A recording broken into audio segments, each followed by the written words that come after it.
24번째 시간입니다. 오늘은 주인공이 두 명이에요, 두 명.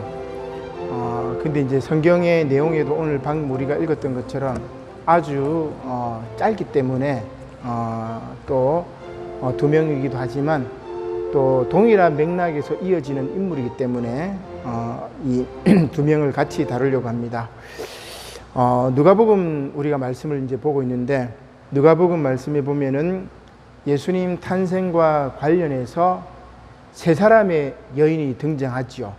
그래서 오늘 주인공인 안나와 엘리사벳이 등장하고, 또 다른 한 사람은 누구냐면은 성모 마리아, 그죠?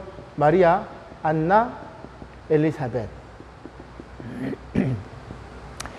예수님의 탄생에 관련된 세 여인이 이렇게 등장합니다. 우리가 지난번에 이제 성경 공부할 때도 이제 봤던 것처럼 모세가 태어날 때 그 당시 모세가 태어날 때 모세를 예비했던 여인들이 있죠. 대표적으로 모세의 어머니 요게벳, 그리고 모세의 누이 미리암, 그리고 바로 왕의 딸인 그 공주, 이집트 공주, 그리고 그 시녀들. 그러니까 이런 여인들이 민족의 구원자 모세를 예비했다고 이렇게 봤습니다. 근데 오늘 이렇게 말씀에도 보면은 우리 지난주 이제 성모 마리아 말씀을 봤지만, 마리아, 성모 마리아, 그리고 오늘 주인공인 안나와 엘리사벳도 예수님을 예비하고, 그리고 예수님의 삶이 어떻게 될 것인지를 예언하고, 그리고 메시아를 맞아들이고 축복했던 그런 여인으로 나오게 됩니다. 메시아 탄생을 미리 알아채서 축복하는 놀라운 예지를 가진 사람이 바로 엘리사벳이고, 그리고 안나라고 이야기를 할 수가 있죠. 근데 이제 이 엘리사벳은 아이를 낳지 못하는 불임의 수치를 당했던 여인이고, 그리고 안나는 결혼 7년 만에 남편을 잃고 이제 84세가 될 때까지 많은 이스라엘 사람들의 하나님 말씀을 전했던 그런 여인이라고 할 수가 있습니다. 어떻게 보면 불임의 수치와 가부의 외로움을 벗어 던지고 희망이 없는 그 상황 속에서 고난의 여성들을 찾아오셨던 메시아 예수 그리스도를 발견하고 또 그들을 증거했던 인물이 바로 엘리사벳과 안나라고 이야기를 할 수가 있겠죠. 자, 그러면 오늘 먼저 엘리사벳부터 한번 간략하게 살펴보도록 하겠습니다. 누가복음 이제 1장과 2장에 보면은 전체 내용이 이제 뭐냐면 세례 요한이 이렇게 등장을 하게 되죠. 세례 요한이 등장을 하고, 그 다음에 또 누가 등장하냐면은 예수님의 수태 이야기가 나타나고, 그리고 예수님이 탄생하고 또 성장 과정의 이야기가 누가복음 1장과 2장에 쭉 나옵니다. 근데 이제 세례 요한이 등장하게 되는데, 이 세례 요한은 예수님과의 경쟁자가 아니라 요한이 예수님의 길을 예비했던 선지자로 이렇게 고백이 됩니다. 그래서 요한의 일은 예수님에게서 완성이 되었다. 요한이 선포했던 것은 뭡니까? 회개하라, 하나님 나라가 가까이 왔다. 이 말씀을 이제 선포했는데, 예수님께서도 세례 요한이 헤롯에게 죽임을 당하자 그 세례 요한이 선포했던 하나님 나라의 복음을 이제 외치게 되죠. 그래서 요한의 일은 예수님에게서 완성이 되었기 때문에 세례 요한과 예수님은 경쟁 관계가 아니었다. 뭐 이런 것들을 이제 보여줍니다. 그러면 이러한 맥락에서 세례 요한의 어머니였던 엘리사벳은 그냥 의미 없이 넘어가 버려요. 우리가 많은 사람들이 성경을 읽어도 오늘 우리가 읽었던 엘리사벳 본문 말씀을 깊이 있게 묵상하지 않기 때문에 엘리사벳은 그냥 세례 요한의 어머니였고 그냥 묻혀 지나갑니다. 세례 요한도 묻혀 지나가고 예수님에게 초점이 있기 때문에. 그러나 우리가 성서의 여성들을 보는 이 시간이기 때문에 바로 이 엘리사벳의 입장에서 또 엘리사벳에 대해서 말씀하셨던 그 성경 구절을 통해 가지고 정말 엘리사벳과 또 안나가 어떤 여인인지를 한번 살펴보는 것이 중요하겠다, 그렇게 볼 수가 있겠습니다. 예수님 당시, 그리고 이 세 여인들이 살았던 그 당시, 예를 들면은 기원전 1세기부터 기원 후 1세기까지 이 당시가 유대에 있어서 가장 혼란한 시기였습니다. 유대 민족이 가장 고통받았던 시기이기도 하고, 유대 민족의 가장 큰 위기의 시대가 바로 예수님 태어나기 전과 후 100년 그 사이에요. 그러니까 가장 힘든 시기였죠. 이 시대에는 우리가 지난번에 이제 공부도 했지만 마카비 혁명의 시대고, 하스몬 왕조가 유대의 독립 왕조였던 하스몬 왕조가 한 100년 정도 이렇게 있다가 기원전 한 67년경입니까? 로마에 의해서 무너지고 유대가 이제 식민 지배를 받는 그런 상황 속에, 그리고 나중에 이제 한 60년경입니까? 예루살렘 성전도 다시 이제 무너지고, 그 다음 유대인들은 어떻게 돼요? 전 세계로 다 흩어져 버립니다. 디아스포라라고 얘기를 하는데, 그렇게 이제 2000년 동안 흩어졌다가 1948년에 팔레스틴 땅에다가 다시 이스라엘 국가를 만든 거예요. 이제 그게 이제 이스라엘 역사니까, 이때가 기원전 1세기부터 기원 후 1세기가 얼마나 위기의 시대였고 유대 민족에게서는 격동의 시기였는지를 알 수가 있죠. 자, 이러한 혼란스러운 시기에 민족의 지도자들은 무슨 일을 할까? 민족의 지도자들은 독립운동하고, 그죠? 뭐 그렇게 해야 되잖아요. 마카비 혁명처럼. 근데 그렇지 않았습니다. 우리 누구를 볼 수 있어요? 헤롯 대왕 가문을 보면 알 수 있죠. 헤롯 대왕도 그렇고 그 아들도 마찬가지고, 다 이 팔레스틴의 분봉왕이 되어가지고 로마 눈치만 보면서 유대인들을 뭡니까? 세금 걷어내고, 그 다음에 건축물 짓는 데다가 뭐 일꾼으로 세우고, 그렇게 학대를 하고 그렇게 핍박을 하고 억압을 했던 것이 바로 유대 민족의 상황이었어요.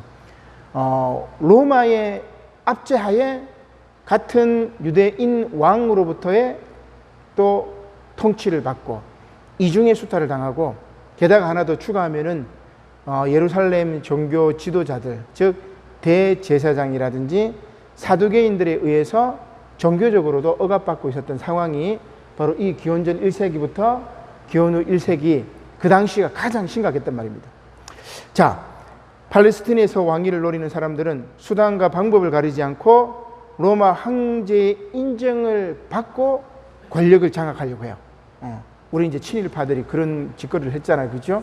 일본에게 잘 보여가지고 조선 사람들을 억압하면서 부귀영화를 누렸던 사람들, 유대 땅에도 마찬가지 그런 사람들이 있었습니다. 유대의 지배자들은 화려한 건축물을 만들어가지고 로마 황제에게 바치기도 하고 또 자신의 명예를 드높이기도 했고, 이게 유대민족이 가장 위기의 상황 속에서도 지도자들이 했던 일이라고 이야기를 할 수 있습니다.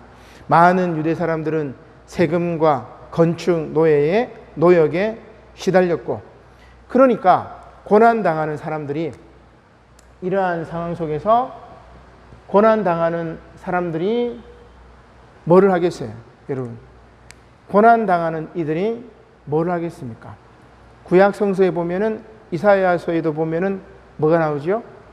메시아, 다윗과 같은 새로운 왕이 나타나가지고 우리를 그 옛날 다윗과 솔로몬 시대와 같은 영화로운 나라를 만들 것이다. 그래서 이새의 뿔이 다윗 후손 가운데 베들레헴에서 메시아가 태어날 것이다. 열망하는 거죠. 그러면 이 메시아를 열망했던 사람들은 누구냐면 바로 오늘 말씀에 나오는 세 여인 마리아와 엘리사벳과 안나가 그리했단 말이에요.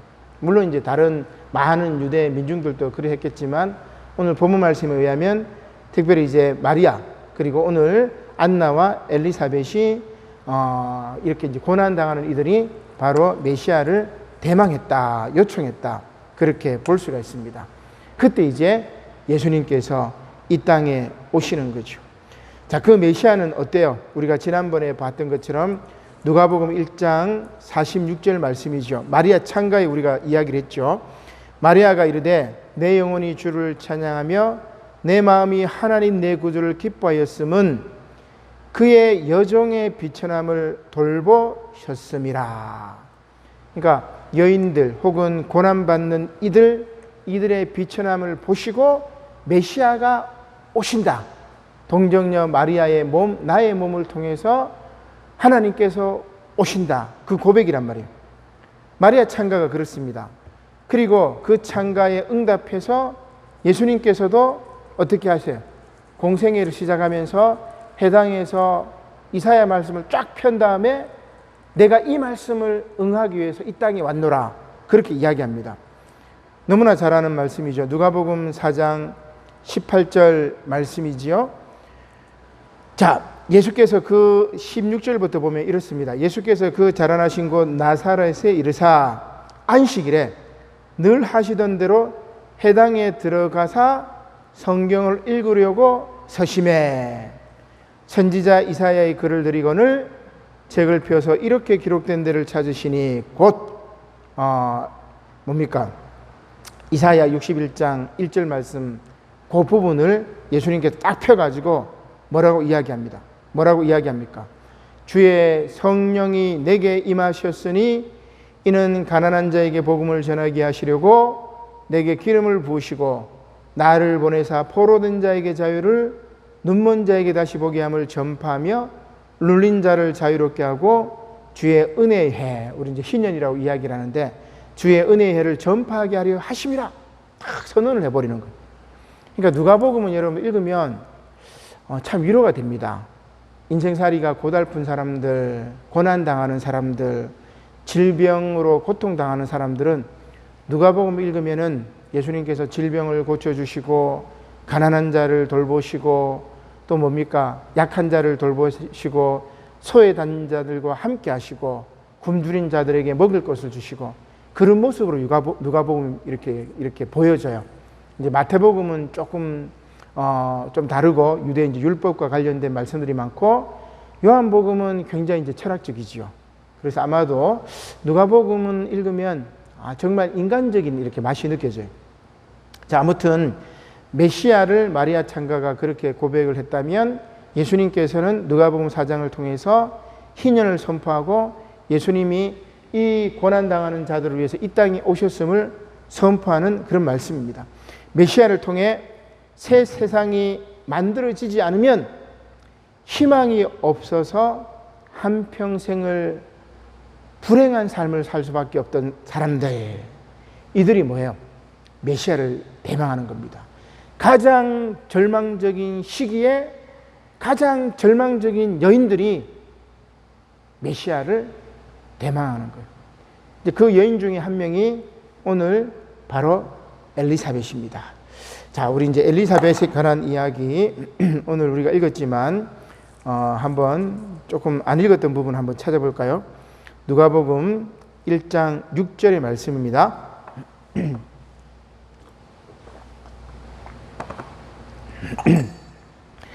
누가복음 1장 6절과 7절 말씀인데 같이 한번 읽어보겠습니다. 시작.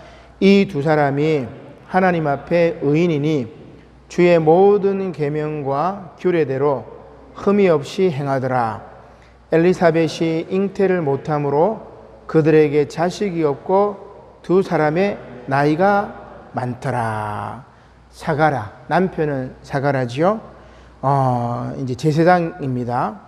그리고 또 엘리사벳 아내는 아론의 자손으로서 하나님 앞에서 의인입니다. 의인. 엘리사벳은 하나님 앞에 의인이었고 또 엘리사벳은 어떻습니까? 계명과 규례대로 흠이 없이 행하더라. 즉 뭐죠? 말씀을 실천했던 그런 여인이에요. 의인이고 말씀을 실천했던 그런 사가랴하고 엘리사벳이었는데 7절에 보니까 이런 참 의인이고 흠이 없는 사람이고 좋은 사람인데도 참 뭐가 있어요? 불행이 있습니다. 그 불행이 뭐냐면 7절에 나오죠. 엘리사벳이 잉태를 못하고 자식이 없고 그 다음에 자식을 갖기에는 나이도 많아서 희망이 없더라. 그런 상황입니다. 지금은 조금 다르지만 우리나라 조선시대도 여러분 그렇죠. 여인이 아이를 못 낳으면 칠거지약에 해당이 되어가지고 소박당하기도 합니다. 근데 유대 땅에는 더 심각했어요. 그래서 구약성서 여러분 축복은 두 가지가 있는데, 구약성서의 축복은 아브라함을 통해서 우리가 알 수 있죠. 구약성서의 축복이 뭡니까? 아브라함을 통해서 보면은 내 자손이 하늘의 별처럼 많으리라. 자손의 축복이, 자손의 축복. 또 하나는 뭐예요? 아브라함에게 주신 내가 내게 지시할 땅으로 가라. 땅의 축복, 자손의 축복, 요 두 가지가 이제 구약성서의 축복입니다. 이제 물론 이제 신약성서로 넘어오게 되면은 임마누엘의 축복, 하나님이 너와 함께 하신다는 그 축복이 합쳐가지고 세 가지 축복이 이제 되는데, 구약성서에 의하면 아무튼 땅의 축복, 자손의 축복이에요. 자손이 없다는 것, 자녀가 없다는 것은 곧 무슨 의미냐? 하나님으로부터 벌을 받았기 때문에 네가 자손이 없다. 그게 유대 사회의 일반적인 상식이라고 이야기를 할 수가 있습니다. 그래서 아이를 낳지 못하는 불임자는 사람 대우를 받지 못하고 쫓겨나기도 했던 거예요. 그러니까 의인이고 말씀을 실천했지만 자식이 없고 나이가 많아서 불행한 가운데 있던 이 엘리사벳과 사가랴에게 어떤 소식이 전해져요? 잉태의 소식. 그 아이가 또 누구예요? 세례 요한이란 말이죠. 자, 주께서 엘리사벳에게 그 부끄러움을 씻어주게 됩니다. 오늘 이제 1장 25절에 보면 아주 재미난 표현이 나오는데, 자, 엘리사벳에게 잉태한다는 천사의 말을 듣고 엘리사벳이 뭐라고 이야기하냐? 1장 25절입니다. 주께서 나를 돌보시는 날에 사람들 앞에서 내 뭐라 말하죠? 부끄러움이 없게 하시려고 이렇게 행하심이라. 그러니까 엘리사벳이 이때까지 뭐 하고 살았단 말이에요? 부끄러움. 의인이지만 말씀을 실천했던 사람이지만 자식이 없어서 많은 사람들에게 부끄러움을 당하고 치욕을 당하고 그리고 면목이 없었던 그 여인에게 주의 천사가 하나님께서 그에게 자녀를 주심으로 말미암아 그 부끄러움을 없게 하셨다는 그런 이야기요. 자, 그 다음에 이제 보면은 마리아가 엘리사벳을 쫙 방문해요. 그러면서 마리아하고 엘리사벳이 어떻게 해요? 고난당하는 우리들을 위해서 메시아가 이 땅에 오시는구나 하면서 두 여인이 마음이 맞아가지고 다 격려하는 모습이에요. 여러분, 이 부분 쭉 읽어보면은, 그러니까 마리아도 얘기해요. 내 태중에도 아이가 있습니다. 엘리사벳도 그렇게 얘기를 해요. 하나님의 일이다. 불가능한 가능성을 통해서 고난받는 민족을 위해서, 고난당하는 사람들을 위해서 이 땅에 메시아가 오신다는 놀라운 구원의 소식을 안나하고 엘리사벳이 손을 잡고 감격에 교화하는 말씀이 쭉 이어집니다. 그래서 엘리사벳이 마리아가 방문했을 때 뭐라고 이야기합니까? 42절입니다. 1장 42절 큰 소리로 불러 이르되 여자 중에 내가 복이 있으며 내 태중의 아이도 복이 있도다. 그러니까 마리아에게 그렇게 얘기를 하는 거예요. 내 태중의 아이도 복이 있고 여자 중에 너가 가장 복이 있도다. 그리고 또 뭐라고 하냐면 45절이죠. 주께서 하신 말씀이, 그러니까 마리아의 수태고지 그걸 말하는 겁니다. 주께서 하신 말씀이 반드시 이루어지리라고 믿은 그 여자에게 복이 있도다. 마리아야, 너가 지금 이 일 때문에 힘들어질 줄 모르지만 이것은 하나님께서 하신 일이고 하나님께서 이 땅에 메시아로 오신다는 그 놀라운 구원의 소식이기 때문에 그 말씀을 믿은 너가 복이 있고 이제 메시아를 통해서 새로운 세상이 올 것이다. 그걸 얘기하는 거예요. 마리아하고 엘리사벳이. 자, 여러분, 그러면 엘리사벳이 어때요? 당대 의인이었고 말씀을 실천한 사람이었고 하나님으로부터 복을 받은 여인이었고 마침내 메시아가 이 땅에 올 것을 알고 새로운 세상이 개막된다는 것을 깨달았던 여인입니다. 이제 엘리사벳의 위대함이라고 이야기를 할 수가 있죠. 불임으로부터 사람들의 기존 관념으로부터 해방된 두 여인이 마리아와 엘리사벳이 앞으로 열릴 메시아를 통해서 새롭게 열릴 새로운 세상을 확신하는 장면이 바로 오늘 누가복음 1장과 1장의 그 말씀이라고 할 수가 있죠. 그래서 저는 이제 이 말씀 쭉 읽으면서 엘리사벳과 마리아 두 사람의 여성 연대 표현을 이제 그렇게 할 수 있는데 마리아하고 엘리사벳하고 결합, 그래서 여성 연대라고 할 수 있어요. 여성 연대. 우리 사회가 이제 민주화도 됐고 그리고 여러 가지 이제 뭐 개혁이라든지 그런 것들을 이제 뭐 해나가고 있지만 구체적으로 여성 문제에 있어서 그죠?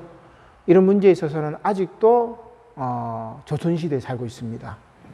그러니까 여성들이 힘을 합치고 여성들이 함께할 때 새로운 세상이 제대로 열린다는 것을 저는 이 마리아와 엘리사벳의 연대를 통해서 알 수 있었고, 모세 당시에도 뭐 앞에 말씀드렸지만 미리암이라든지 요게벳이라든지 바로의 딸 애굽 공주라든지 이런 여성들을 통해 가지고 참 메시아가 예비되고 모세가 예비되고 이스라엘의 구원의 사건이 예비되고 또 이 세상의 구원의 사건이 예비된다는 것을 알 수가 있는 거죠.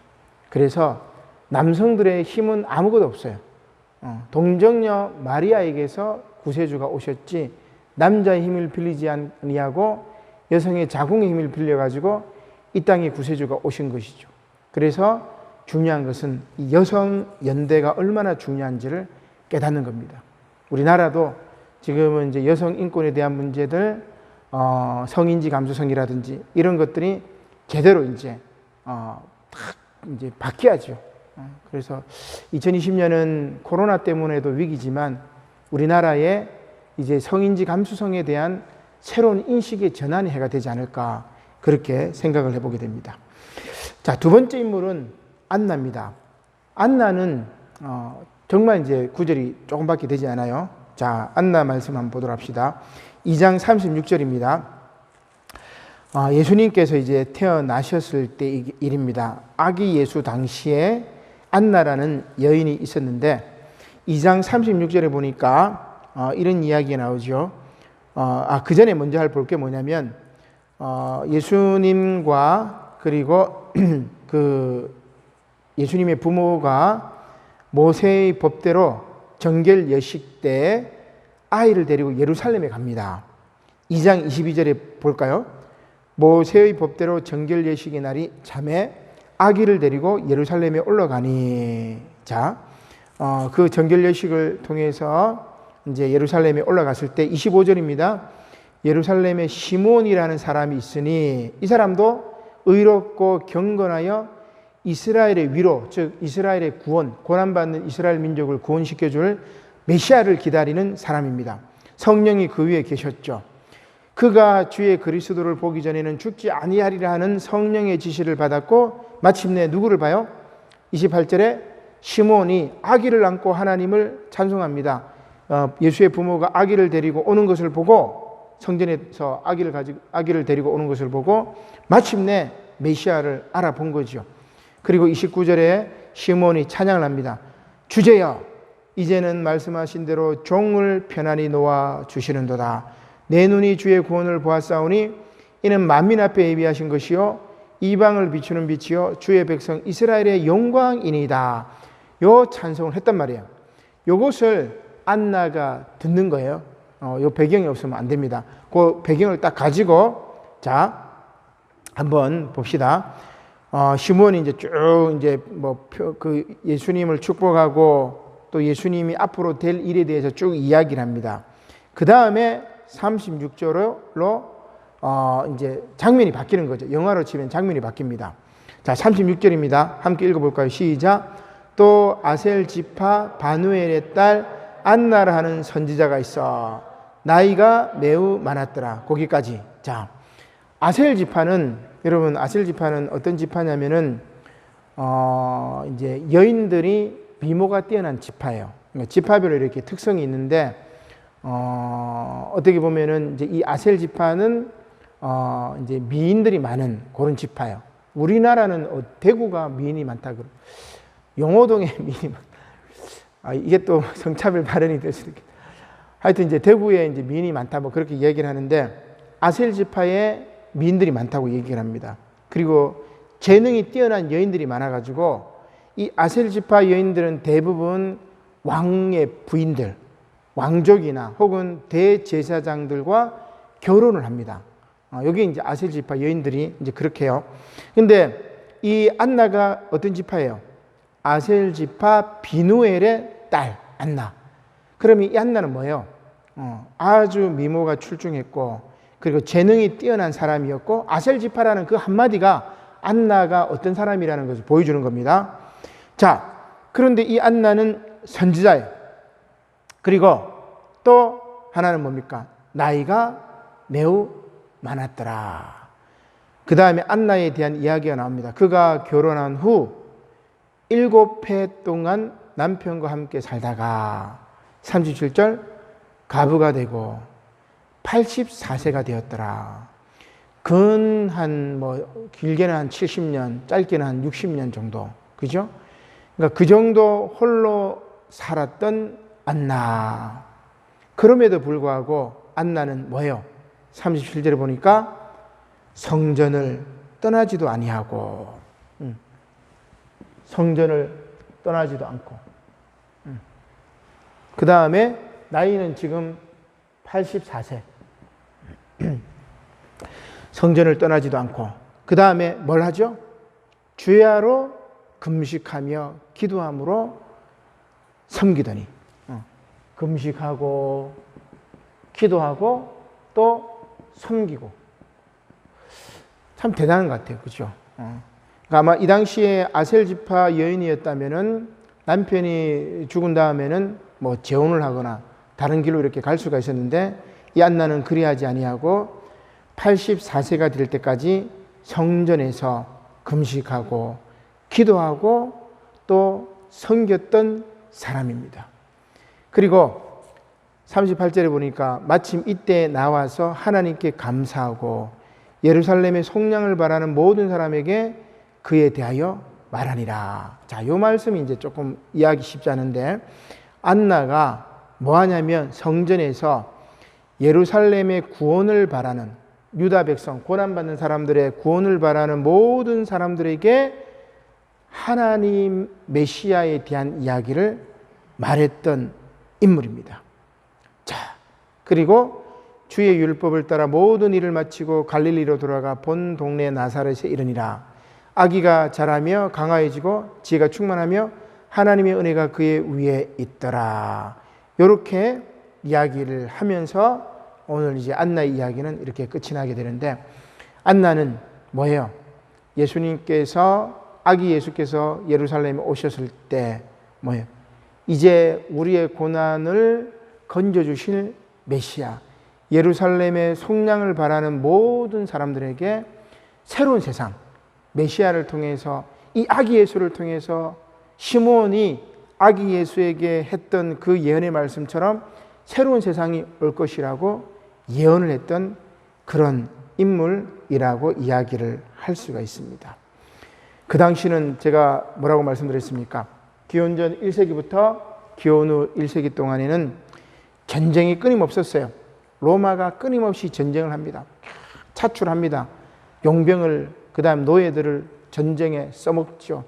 함선에는 노예들을 발에 쇠고랑을 차가지고 뭡니까? 노예들을 노적게 해요. 우리 배너에도 보면 그렇게 잘 나와 있잖아요. 그죠? 끊임없이 전쟁이 있었고 주도권 쟁탈을 하기 위해서 사람들이 막 싸움 벌였고 죽음이 끊임이 없었고 억압이 다가오던 그 시대에 84년 동안 84해가 될 동안 하나님의 성전에서 기도했던 안나, 그를 통해서 새로운 세상의 비전이 보여진 겁니다. 엘리사벳하고 마리아하고 똑같이 구원의 기쁜 소식을 증거하게 되었던 인물이 바로 안나입니다.